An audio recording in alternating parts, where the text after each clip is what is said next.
Saturday was a day of demonstrations in Russia. More than 200,000 people across the country voiced their political views ahead of next month's presidential vote. Two of the largest rallies happened in Moscow, with supporters and opponents of the current leadership braving bitter cold to have their say. It was the third and largest opposition gathering after the parliamentary vote 2 months ago, which protesters claim was rigged. Now their main demand is for a fair presidential vote in March. For more on the Russian rallies, I'm joined by F. William Engdahl, researcher and author of the book Full Spectrum: Dominance, Totalitarian Democracy in the New World Order. So back in November, Prime Minister Putin accused foreign governments of funding Russia's opposition. Do you think there's any basis for the claim? Oh, no question there's basis. It's documentable from the records of the National Endowment for Democracy, which is a Washington government-financed NGO that's all over the place in Russia. They're financing activists in several different cities in Russia.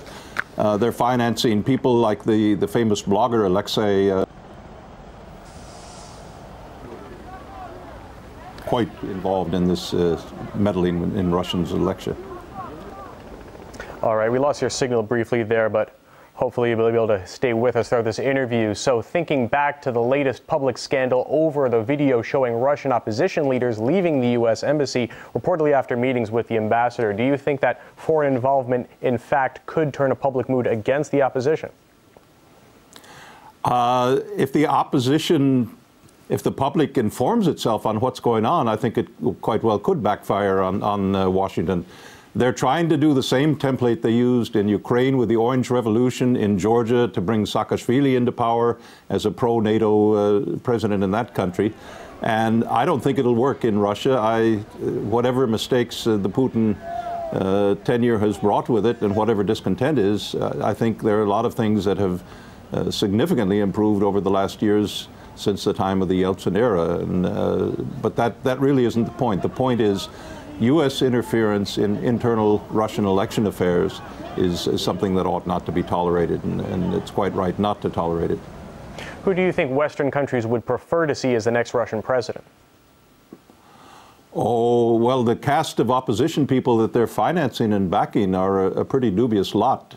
Nemtsov and Navalny and so forth, these are all people who've sold their soul to Washington for one price or another.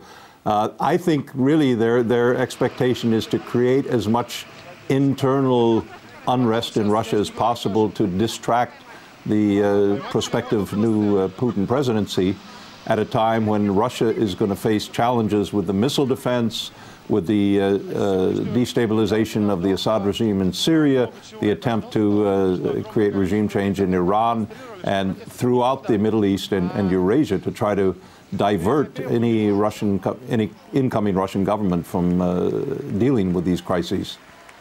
Now, do you think the latest rallies have any bearing on how Russia is being seen abroad?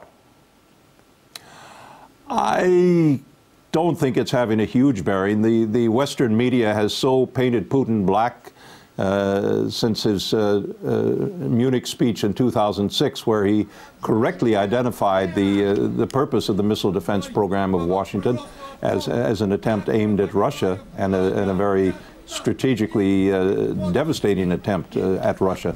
And ever since then, the Western media Putin could do nothing right, according to them. So I think you have to just pre-discount that and try to create a policy that's right for Russia. All right, F. William Engdahl, thanks for your time. Thank you.